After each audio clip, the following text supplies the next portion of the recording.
Hey, everybody, welcome. It is February 12th, 2026. You are watching or listening to the Daily AI Show, and this is episode 659. We're 670 tomorrow. Very nice. No, 659 plus one is 660. We're 660 tomorrow. All right. Thanks to Cisco and Jeff already in the chat. Cisco is strapped in and ready to learn. Love this. And hey, Jude. Andy, you weren't here yesterday, but we did a really big deep dive into Matt Schumer's essay about getting ready and the importance of the message to get ready in what's just dropped, which needs a little bit of explanation for people outside of the coding world. But that also means we didn't touch any news. So is there something you want to say about the Matt Schumer, or do you have a news story that we should just... Well, I followed that yesterday. Principally, the thing that I would add that I don't know many have talked about is that Gary Marcus, who's a skeptic on a lot of the sort of hype wheels that turn out there in the world of AI, he posted an email basically about Matt Schumer's gushing, anticipation of the dramatic changes, and said it's not all that. And Gary Marcus has been, historically, he's turned out to be somewhat right around the whole question of whether LLMs generally are going to be capable enough to achieve artificial general intelligence. And he's a major proponent of moving towards alternatives like neurosymbolic AI. He feels that we'll have to not abandon LLMs, they'll have their place, but in order to get to the true systems, we'll have to, follow a different path. And a number of the major thought leaders in AI, like those who have gone out and formed world model type development agencies, those folks are kind of in alignment with what Gary Marcus is saying. It's not enough to just have an LLM. And so the forecasts, like the ones that Matt Schumer predicts, are likely not, going to come to pass. At least they won't come to pass as quickly as they suggest. And I have, a related story that I want to kind of spend a little bit of time on about Mustafa Suleyman, who's another important player in this world. But let me turn it back to you, Beth. I'll add that later. But Mustafa has also put out a warning, and I'll provide the credentials behind which he puts forward this warning about just how disruptive AI is going to be with respect to human work. Right. And that, I think, if we look across the multi-messages, it is kind of the underlying message. It's not that everybody's prediction is accurate in terms of when it's going to happen, who it's going to happen for, those kinds of things, but it is but it is important to at least be entertaining the conversation. What's happening in the chat is Jeff is saying Gary Marcus is a wet blanket, but sometimes we need a dose of wet blanket. And Cisco is saying wet blankets are actually useful during fires. So, no. All right. So let me just hit one other one here. A news item that I think is interesting, and that is Quit GPT. So there's a movement forming out there called Quit GPT, and it's grown in 1 week from 112,000 people, signing on to it, to 700,000 supporters. It urges users to cancel OpenAI ChatGPT accounts over OpenAI's political ties, because in September, just a few months ago, FEC filings showed that OpenAI President Greg Brockman donated $25 million to Trump's MAGA Inc. super PAC. Right. And it's like, oh, this is where our subscription revenue is going. And if you really want to be an activist, then you you're being invited to, move over to another model and quit your ChatGPT subscription. So I think that's just an interesting thing that's fomented out there. I don't know that it'll ever displace a sufficient number of free and paid users of ChatGPT to move the needle, but it's interesting. Actor Mark Ruffalo endorsed the campaign on Instagram, and his post received more than 1.5 million likes. Right. And just to be clear, Jeff is also pointing out that was specifically from Greg. That was a personal. Absolutely. Yeah. Now, where did his personal money come from, though, is I guess the point. Right. There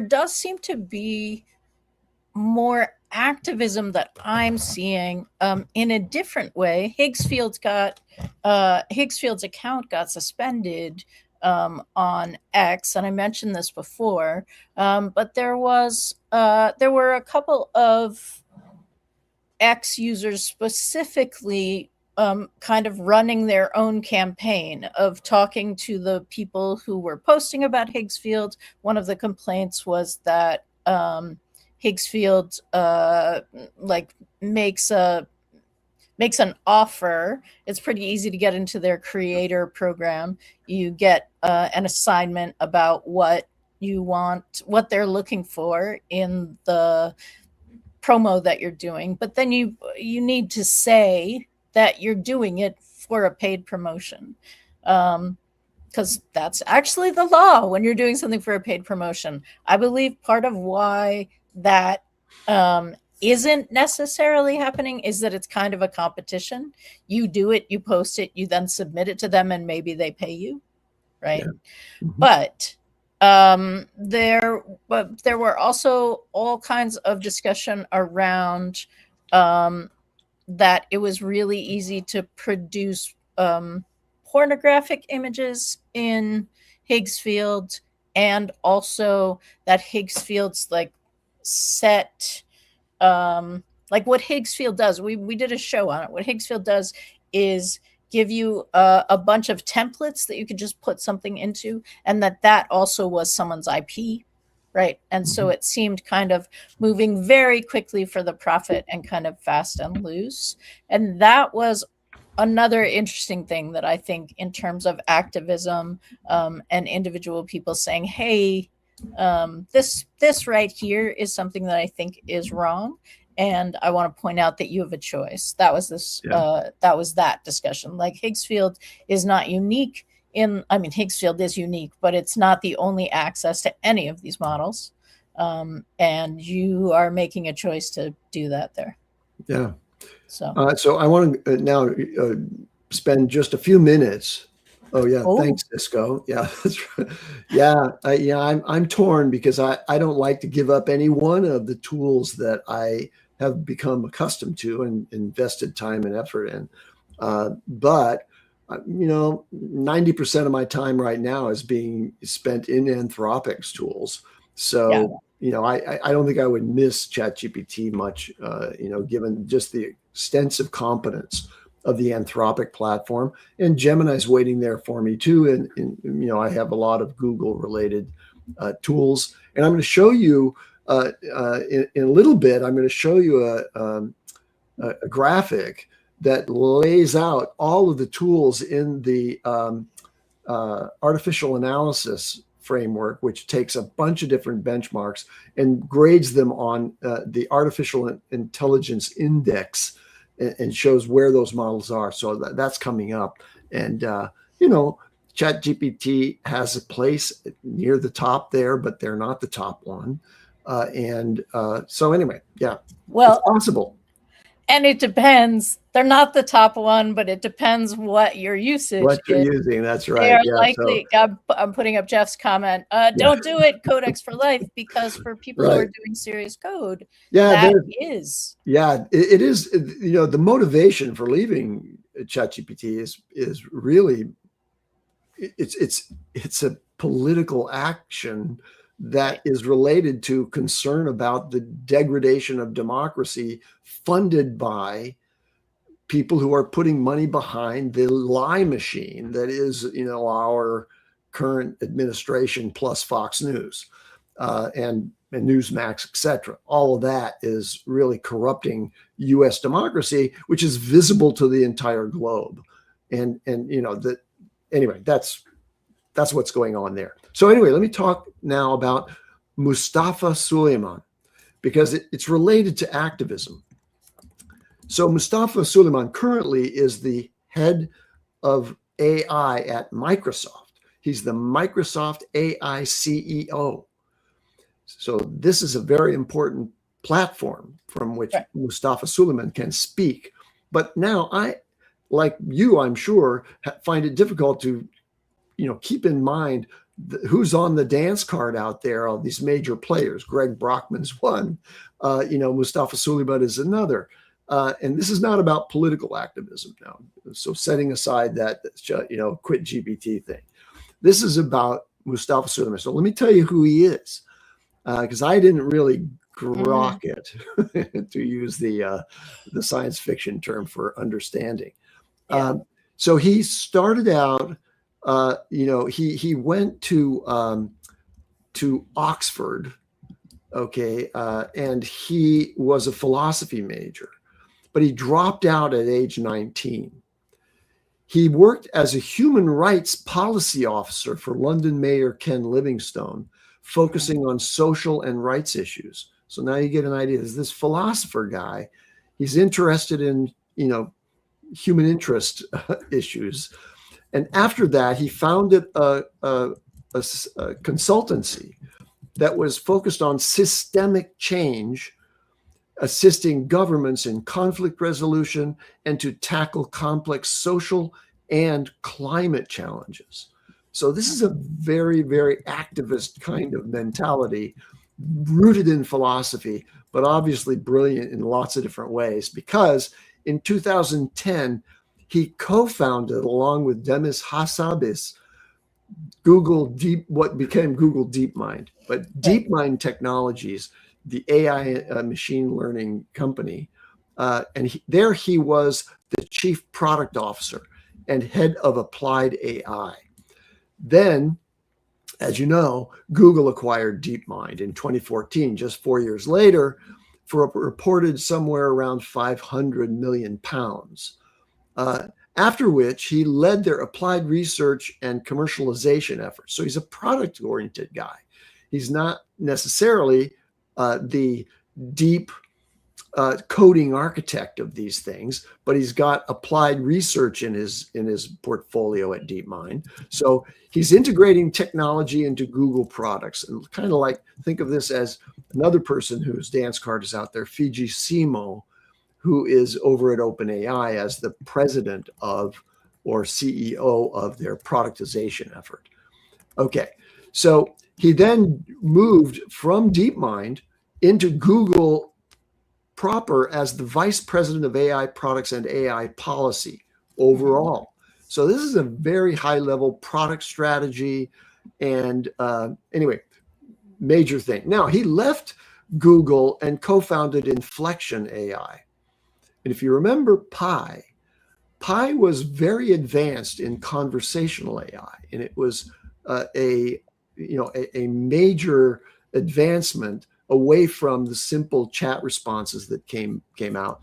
And it didn't really catch on as a personal AI assistant, but it was a very considerable accomplishment in terms of technical and product architecture to deliver this conversational assistant platform that now we're all experiencing with voice.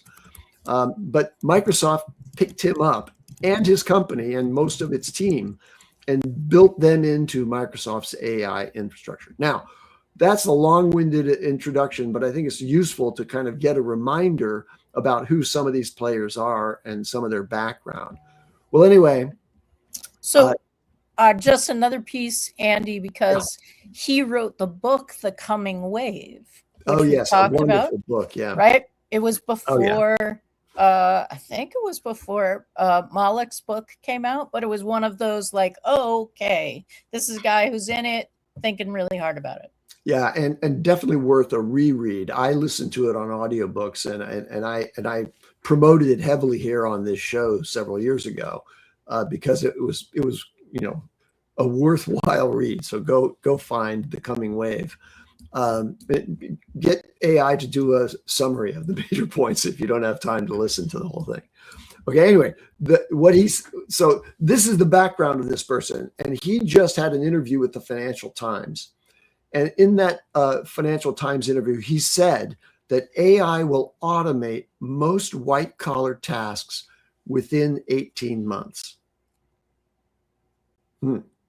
So this is a person thinking carefully, deeply rooted in whatever's going on behind the scenes in AI. And he's saying white-collar jobs are on the block. All right. And I think what I was seeing in the Ethan Mollick pushback to Matt, actually, but I think it probably relates to this as well, is that when we see these kinds of statements, it implies an across the board. And what is more likely to happen, and Ethan's word, is that it's jagged, right? It goes really high in some areas and doesn't quite get the other areas, right? So when we're talking about this as like a warning and across the board, it isn't really like all of the dominoes falling in like a perfect alignment. That's unlikely to be what happens. Although, as humans in community, when we see a domino fall, we do like to just jump onto the following dominoes. But the likelihood is that individual tasks and individual work is different enough that it will affect, in experience, it will feel more jagged than just an across the board. But that doesn't mean at the end of it, all of the dominoes haven't been affected, right? Hey, Karl. Yeah, hey, Karl. What's happening? Welcome. We're going through news. We're talking about what's gonna happen as we're affecting. I have two Anthropic stories. One was that Anthropic committed to paying the difference in costs if your electricity bill is getting affected by data center needs, and I have not seen that. That's a commitment. I'm not sure that I've seen the calculations that identify, like, we've taken a picture right now and it won't go up. I'm not sure how all that is coming out, but it is a commitment.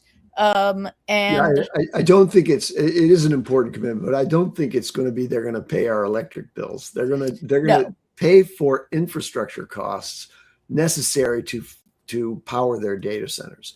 So that means they're going to pay for the interconnects, the actual investment there. They're going to pay higher electricity charges than consumers pay in order to offset the demand impacts of that. And that's what I meant. Yeah. That's what you meant. The implication sounded a little bit like they were going to help us pay our bills, but they, in general, that's true. Right. It's not that they're going to help us pay our bills. They're recognizing that if nothing changed and all the usage went up, that everybody's bill would go up, and they're saying we'll take on that piece. That's right. And another thing they're going to do is they're going to invest heavily in curtailment systems, as they describe them, which is, when data centers power usage is coinciding with peak demand by consumers, they're going to throttle back, right? They're not going to overload the system with the demand that's probably simultaneous, right? Because many users are consumers who happen to spend power when they're back at home, not while they're at the office, and who knows how to organize and coordinate all of that with a curtailment system that's going to automatically throttle in order to reduce peak demand. Yeah, it'll be interesting.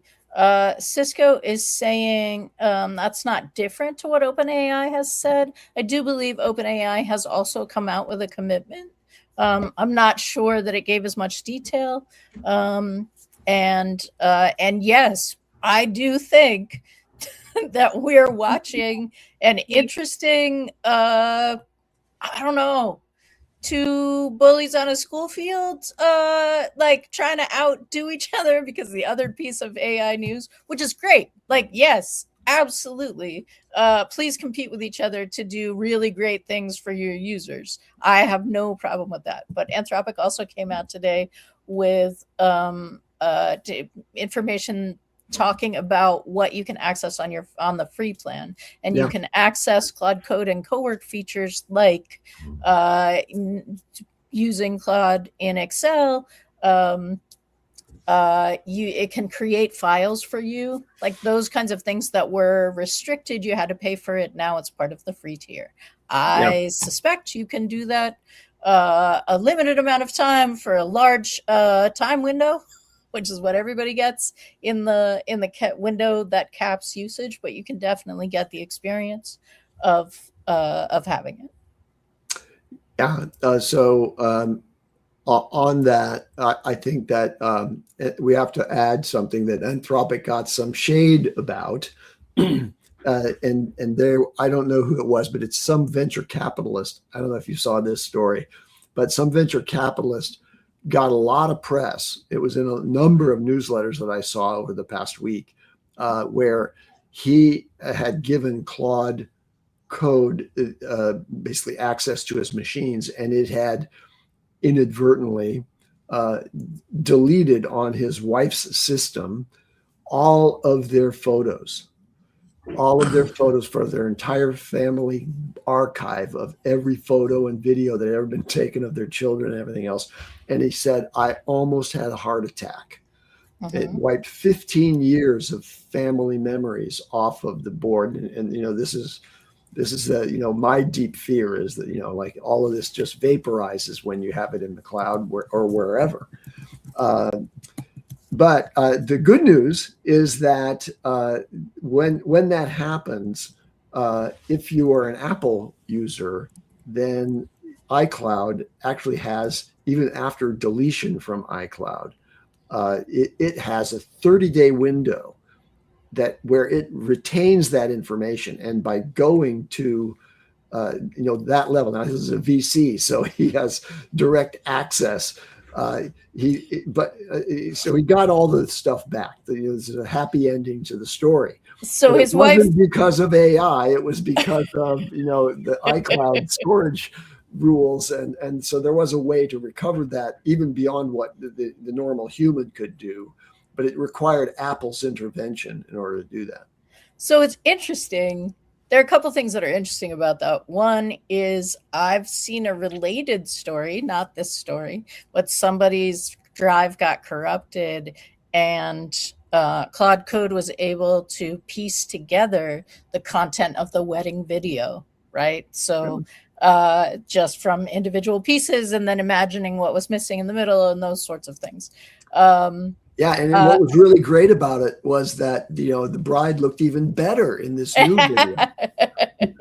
and the other piece that is interesting, that's sort of the ever argument about, is Apple late to the party, right? Like, is Apple's missing out on the AI? They made wrong moves, and pointing out that in fact Apple's hardware seems to be the preferred hardware for all of the people who went out and wanted to create their own OpenClaw instance at home, right? And people who are taking that to the extreme are now not just buying the Mac Mini, but the Mac Studio, because that can run an open model and do all of that stuff. So it's kind of interesting. Karl, what are you thinking about this morning? Do you have Um, news or thoughts? well, there's a yes. I was more looking at there was a couple clips that I saw yesterday. I want to play them. They're kind of funny. Okay. From Seed Dance. Did we talk about Seed Dance yesterday? No, we didn't talk about. We talked specifically about the Matt Schumer article. I remember that. So I wanted to just yes. You know what? I'll just do my start screen. I'll play the audio too. Okay. So you guys bring that up. Yep. Okay. So two things here. This one, both of them were funny, right? This one was Brad Pitt and Tom Cruise.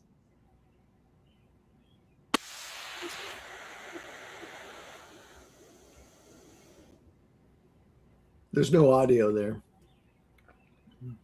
You can't get the audio on that? Oh, right. Okay, We don't hear the audio. Anyway, so that was but we could see what we saw Brad Pitt and Tom Cruise on I'll actually a play it again. rooftop fighting fist to fist. I'll play it again because the audio is actually the funniest part of this entire thing. Okay, I'm gonna go here and then these are small, right? These are 15-second clips, and you can extend it and do that kind of stuff. Yeah. But and most people don't have access to Seed Dance yet. But we've talked a bunch about our vision for what Netflix could do. You could literally, like, you could say what movie you want to watch, and then you could watch it because it gets made. And this is, let's do it. Okay, so the reason why is that you killed Jeffrey Epstein, you animal! He was a good man! He knew too much about our Russia operations. He had to die, and now you die too. Anyway, that was the funniest part of the entire thing. I was like, that's a bit... And then obviously... And you then, never listen!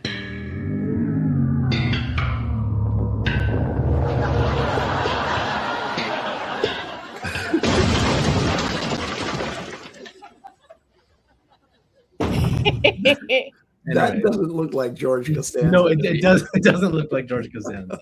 And then obviously we saw the Will Smith eating the spaghetti, which is the new standard of right? The new standard of, hey, how good is this model? It has to eat the spaghetti really well, right?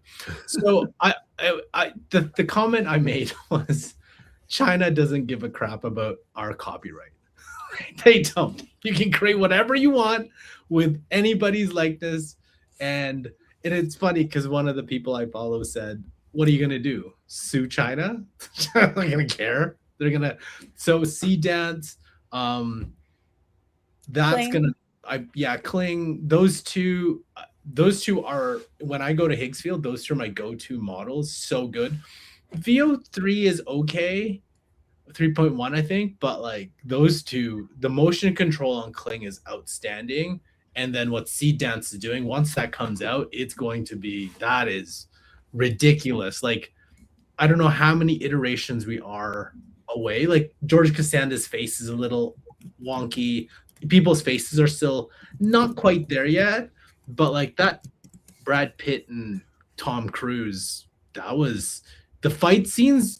Obviously, they look they're not there yet, but like it's very, very close. We're like getting a little closer. So I thought that was kind of neat. So I have a weave off of that one.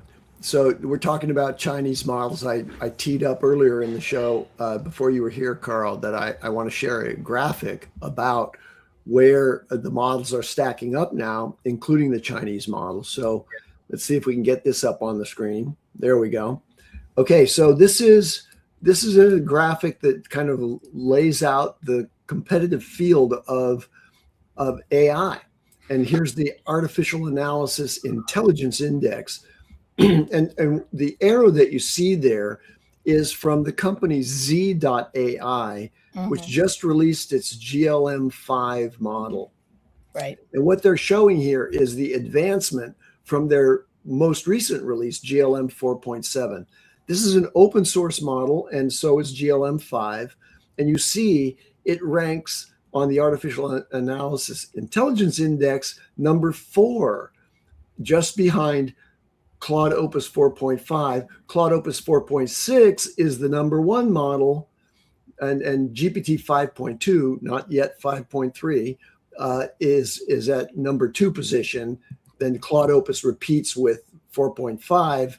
They're deprecating model now, but GLM-5, an open source model from Z, is right up there, and it's ahead of Gemini 3 Pro Preview High. That's pretty impressive work for that. And you see on this other benchmark, GDP val, which is real world tasks performance, GLM-5 is also number 4 behind GPT 5.2 and 2 versions of Claude Opus. Yeah, pretty impressive. And I hadn't really followed Z, but let me just give you a few little factoids about Z. It was formerly Zhipu AI. It's the Chinese artificial intelligence company that spawned out of Tsinghua University. It's one of the leading large language models. That GLM stands for General Language Model. And it's focused on advanced reasoning, coding, and long horizon agentic tasks like the frontier models, and it's right up there.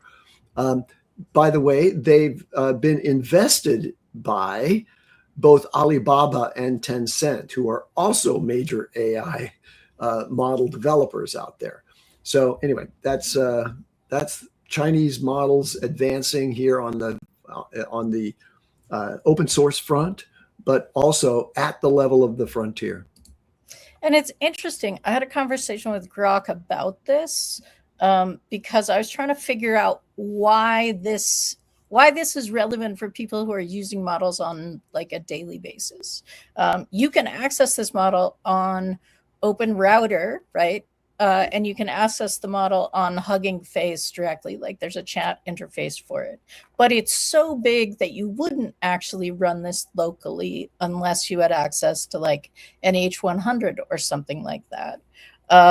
So because when I hear open source, I hear you can run it on like these are the models that are edge use cases. So you can run it locally, you can have it do computer control potentially on your own system. I think what's exciting about this open source and the piece that really made sense to me is that the weights are open. And so you could actually use this giant, very capable model to like change the weights and do something, make it closer to something that you wanted it to do. But that's like an enterprise research lab kind of question, I think.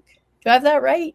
That's right. These aren't, excuse me, these aren't models that you would run locally, but they're probably, there are frameworks like Hugging Face where you can run it, but it's up there operating in the cloud. And you can also, I think, this is not my area of expertise, and Karl, you may know more about this, but I think there are platforms that will do a distillation of a model. You can choose an open source model, mount it on one of these platforms, and create a tuned distillation of that. So that instead of being at whatever GLM5 is, like 700 billion parameters or who knows what, you can get one down into the 25 to 50 billion range, and then you could run that locally on a high-end machine. Right.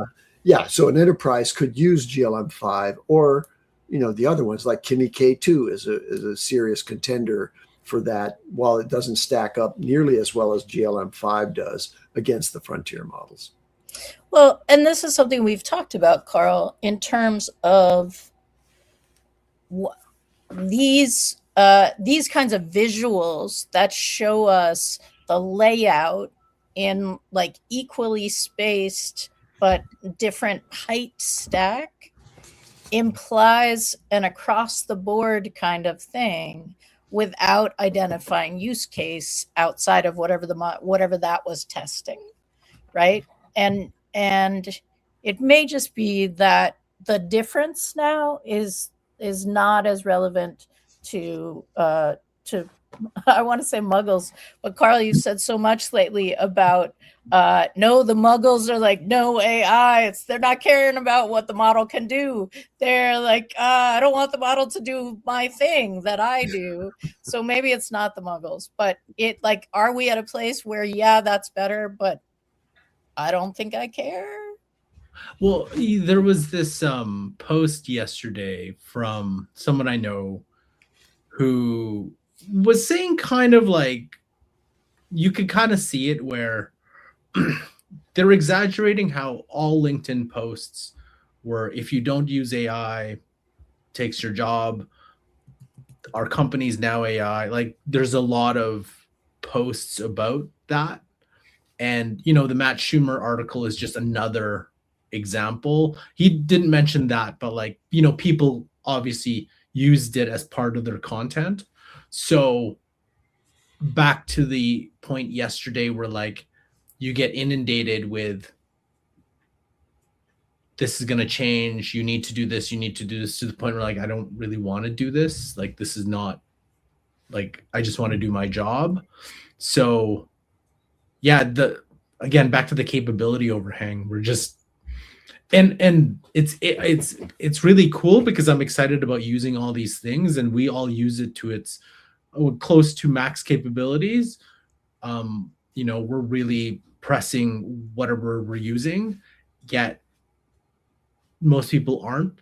But I think like we talked about this a while back, like so Andy, Beth, Brian, Aaron, like all the folks that are Anne, like all the folks that are on our show, and Jyunmi and so on, we have like essentially leveled up our skill set and compounded everything we've learned piece by piece by piece, right? Remember we were talking about like how to build a basic rag back in April 2023, like, but take that knowledge and now we understand the frameworks of that as we start talking about GPTs, as we start talking about things, but we already have that base knowledge and then we just add on to it. You're like, oh, we don't really need RAG because of these reasons, or hey, we get the AI agent to do this work for us. So we're just compounding our skill every day, every time we use AI. But if people don't do that, you can't compound your skill. So either you just don't have the skills to do it, or maybe the AI gets so easy that you don't need to learn all those skills. It just becomes do it and it'll do it. I just don't think that it's that good that it can do that. And this is where you get, oh, I tried to use AI and it doesn't work. Okay, we'll all ask, what did you use? When did you use it? What task did you use it for? Is it grounded or not grounded? Like there's so many things we would ask because we know all this. The regular folk is like, no, I used it once and it didn't work. And so it sucks. Oh, Beth, you're on mute. Yes, I was thinking about this the other day because the current instruction seems to be tell AI what you want it to do, and maybe tell it what you want it to do as if it's an intern, so you'd need to create context, right? If you can give the instructions to your summer intern about what you want, you can give the instructions to AI. And what I think that potentially misses for the people that you are talking about, Karl, is the things that you wouldn't need to tell a human, but you do need to tell AI, right? They're just things that being human in a physical space with other people that you would not need to say because that's part of a human experience in the world. And those like funky pieces are, I think, where like I did the thing. I did what you said. I told it to do it. I gave it instructions like an intern, but it still made really stupid, non-human kind of moves. And I think that's part of the piece of compounding skill and getting used to those kinds of things. Thoughts? I think that, well, we've been saying this all the time, and it's not going to change. Like, to actually think about using AI whenever you do anything is a very hard thing to do. Just thinking about, like, we all probably still do. It's like, oh, I could probably use AI for that. And right. But we're kind of like, a lot of people who are really good at it know when to break the rule and when not to, right? So like there's always, whatever field you're in, you have that there's always these set standard rules. Like for example, in filmmaking, you have the 3-point lighting, and you have like, ideally you do 3-point lighting for most of your interviews. But if you know, if you're at, like, if you understand the rule enough, you can break it, right? Because you can make it more artistic or cinematic or whatever. So in AI, it's like if you know the general rule, so it's like not rules, but like groundwork. So like, oh, in AI, you got to prompt it this way, this way, this way. But because we know it, we can also break the rule or break that, but we understand why we're breaking it. I don't know if people get that. Like you're well into expertise, or you've done it, you have enough experience that you know, oh, I'm breaking the rule because I know this is the outcome, but I'm breaking it in a way that it would still work, versus those who don't have that and they're just breaking it. So that's how I kind of see it. Mm-hmm. Yeah, and if it's not part of a conscious thought, then it just takes longer to assess it. Yes.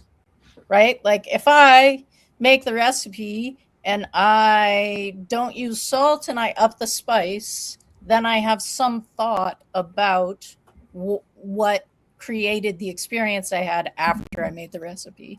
And if you're just breaking it, and in fact, that is one of my learning cases, periodically to go back to not just the prompts that worked, or not just the GPTs, but the conversations that I was having when it worked really well. And inevitably, it is not the model that did the thing. I stopped giving the same kind of context, and so I'm getting different results. But yeah. So one thing that happened yesterday that we have not mentioned is that Elon and XAI had a big public all hands, they called it, session. They announced that they are splitting into 4 specialized teams: Grok, AI chat, coding, Imagine, which is the video, and Macro Hard, which is my favorite. Microsoft. Yes. A unit focused on full computer automation and simulating entire corporations. They're also pivoting towards space-based infrastructure. We knew that before. They're really interested in putting data centers in space that are powered by 24/7 solar. And that seemed like one of the main reasons SpaceX would reportedly build an electromagnetic mass driver to shoot satellite components into deep space for massive AI clusters. So it was a very Elon moment, right? There was a lot of like, this is my vision. Trust me, we will get there kind of thing. Underneath, there have been a couple public shifts, some people leaving X prior to this announcement. And of course, I've had a really great time. This has been amazing, life-changing, and I'm moving to pursue things that are more in alignment with what I want to see. Yeah. There's always speculation, right? Because it's like, whenever somebody leaves, when someone like top at OpenAI leaves, or even just writes a an X post, it was like everyone's on it, right? It's like, oh, why did that person leave?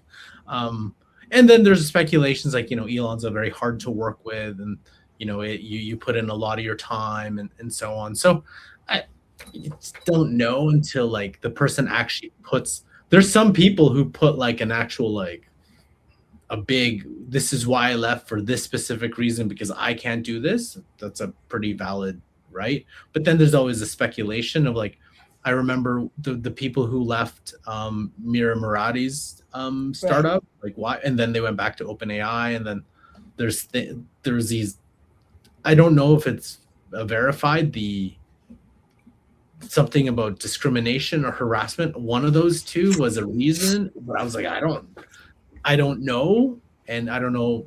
I can't trust being on X whenever somebody has a take like that. So, yeah. So part of what's interesting about that is there was another leak, and it came out of the information which is about as solid as you can get in terms of tech reporting and clearly has the sources. But apparently there's an internal model at OpenAI that OpenAI uses to identify who the leakers are when things are leaked.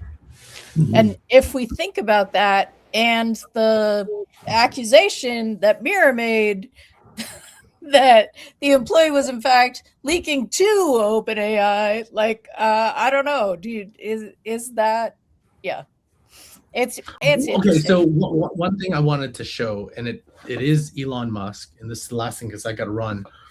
This is what he said. I think this is a recent interview with him. Yeah. Okay. Oh, you still have it. Perfect. So let us play this. Will not be needed. I think actually things will move maybe even by the end of this year to where you don't even bother doing coding. The AI just creates the binary directly. And the AI can create a much more efficient binary than can be done by any compiler. So just say, create optimized binary for this particular outcome, and you actually bypass even traditional coding. There's no, that's an intermediate step that actually will not be needed probably by, I'd say, the end of this year. So, Elon's always been the more, I guess, tech optimist out of everything. And, I think he said like AGI by this year sometime, while everyone else is like 2030 around there or longer.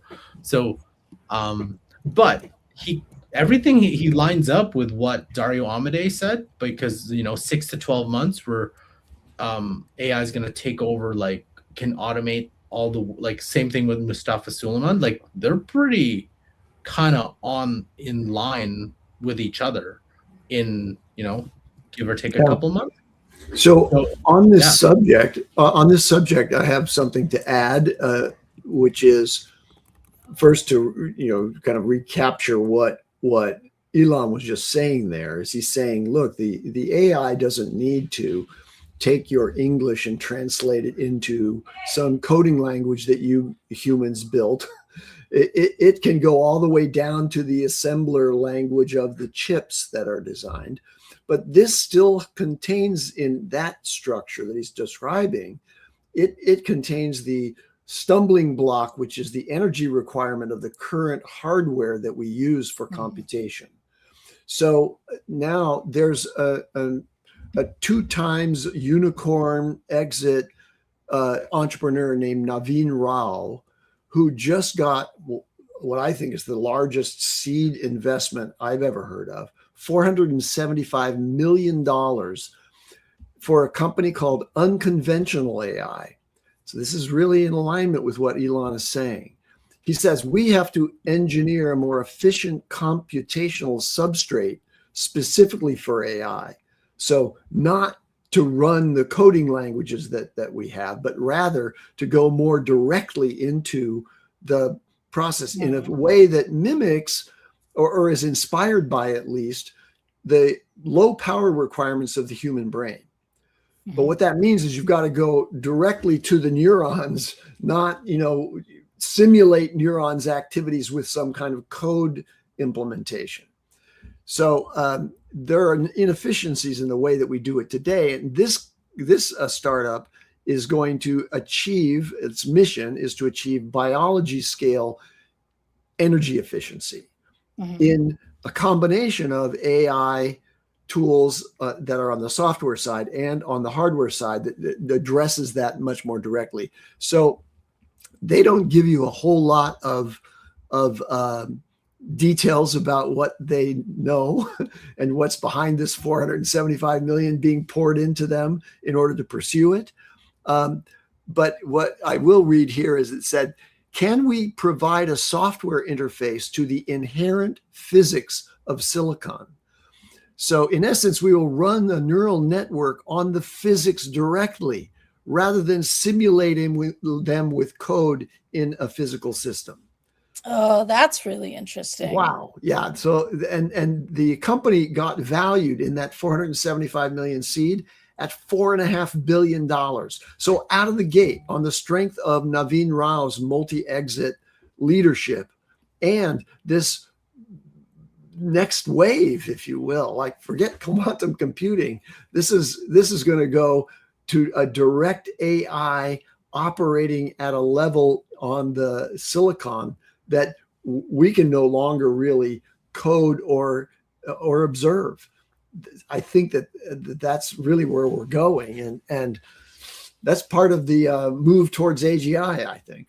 So at that level, are we saying that NVIDIA is at risk, or NVIDIA is brilliant for owning the chips and will just go direct to it won't be what's those happening? chips. No, this is going to be a new technology. Yeah.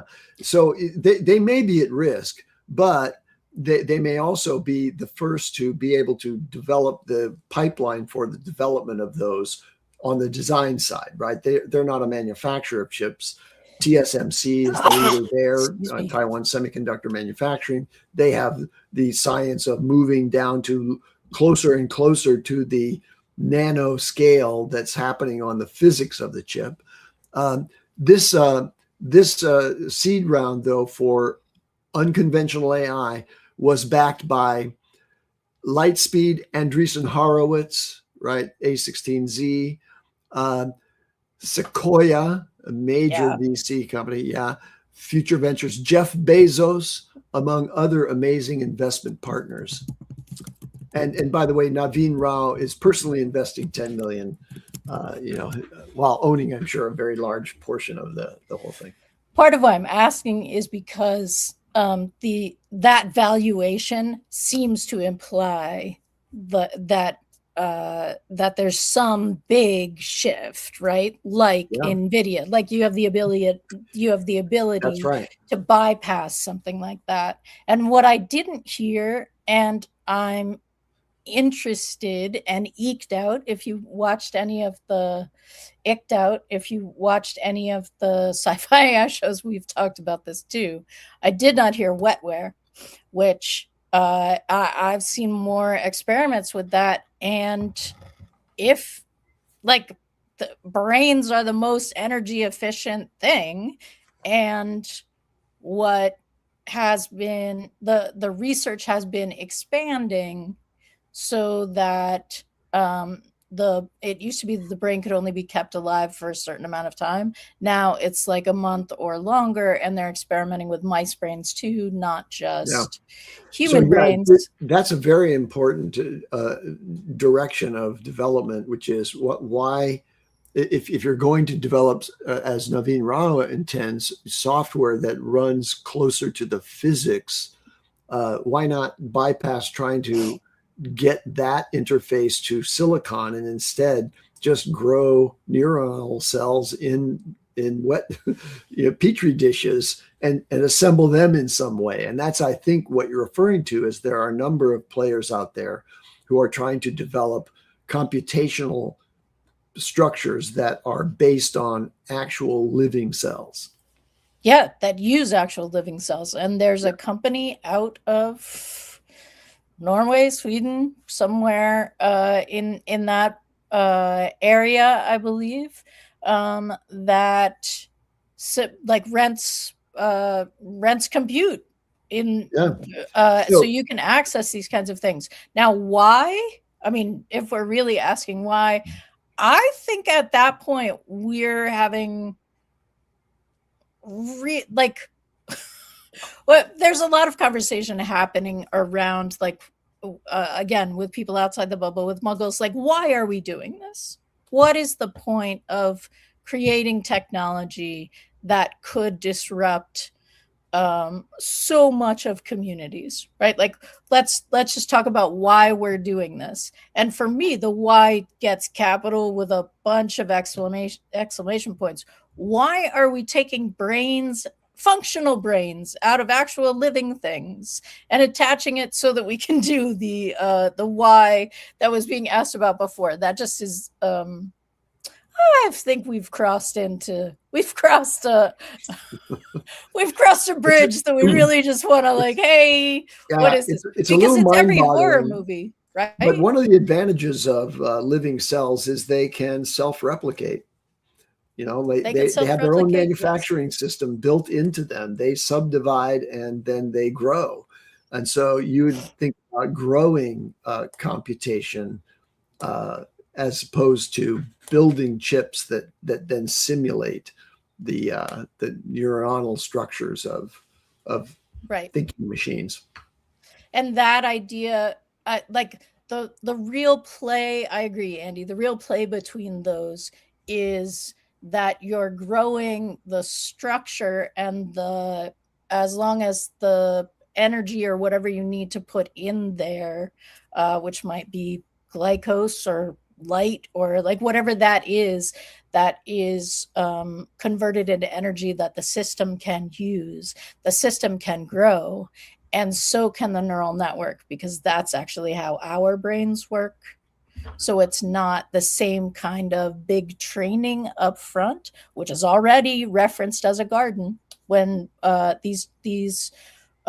way that large language models are trained is a little more like you're putting it in a greenhouse and you've said what you want to grow in some ways, but you're not in charge of how it's growing. It is just growing.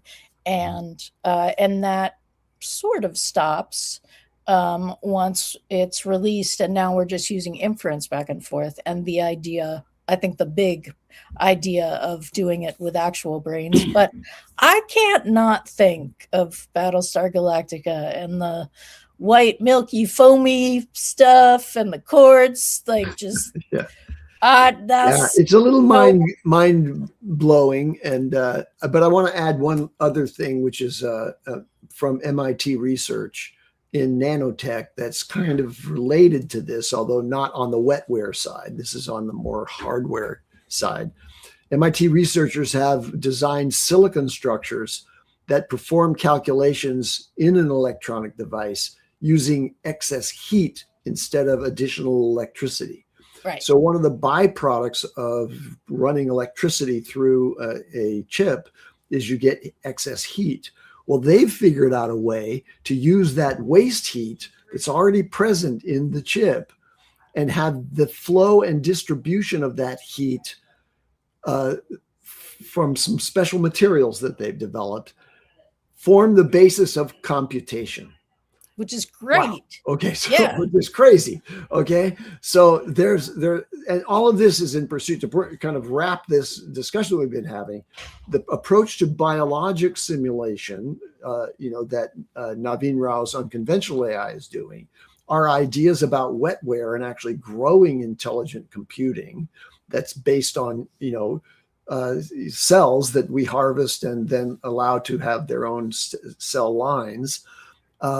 Is matched on this other hardware side by efficiency gains in the way that we use the chips and in silicon themselves. And all of this is to try to reduce the incredible power requirements of computation in the world of AI, because that's really the big blocking problem at the moment. And that's what's given rise to lots of protests in local communities saying, we do not want a data center here that's just sucking all the power out of our grid and probably damaging the grid in the process. And so there are going to be dramatic efficiencies that are conceived and developed by institutions like MIT and over in China, alongside the development of hopefully clean nuclear modular power that can add power to the grid much more directly than the current methods that are being used, which by the way are really polluting, like the big methane generators that are being added to the Colossus system that created pollution in the Tennessee region, to support the XAI data centers. Anyway, I mean, if you're burning natural gas, we're out there, and things are changing fast. Everybody, we don't tighten your belts and hold on to your hat or your toupee if you have one. Don't let it fly off in the gusts that are happening to us here in society. If we don't theme the shows going in, these are structured improv shows about AI, but we touched on the same topic in a bunch of different ways. Anthropic and then OpenAI talking about absorbing some of those costs of data centers. We've talked about different ways. Elon shooting things into space to get the power to run the thing.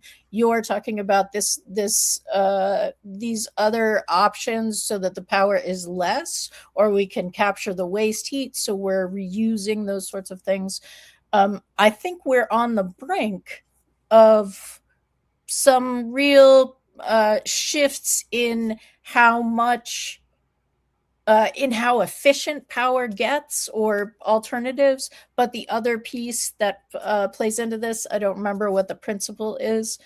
Karl would know, and maybe you do, Andy, is that while all of that is happening and efficiencies are being created and alternative ways of engaging it, usage is also going up. So we may be in a situation where we are much more efficient and the cost is coming down, but because so many people are using it, the cost is going up. Yeah. Oh, by the way, just a hopeful note here. The person who came up with this idea at MIT to use the waste heat as a computational structure is Caio Silva, an undergraduate student in physics. Yeah. I want to say out of the mouths of babes, but I don't know how old they are or any of those things. But yes, I would say the younger. He's not right? 20. He's not 20. Nope. And right? The people are. Andy and I are not the same age, but closer to each other than we are to Karl. And we grew up in a world where energy was expensive, but it was not something that we were necessarily seeing the negative effects of in the same kind of way that people who are growing up in their teens, 20s, 30s now, they've had a different influence. And so I do think that those some of those solutions are coming out of those. Just to date myself, and not in a romantic way, but to date myself, when I first built a Heathkit, I built a tube radio. Okay. And the first radio that I got, my father got me, was one of the early General Electric transistor radios. So I started out before there were billions of transistors on a single chip. Yeah. All right, everybody. Thank you so much. There is still rumor that OpenAI is dropping some things. It's gotten less specific about what it's dropping. But we will be here to talk about it tomorrow, whatever happens today in the world of AI. And we hope you'll join us. And until then, thanks, everybody. Have a great day.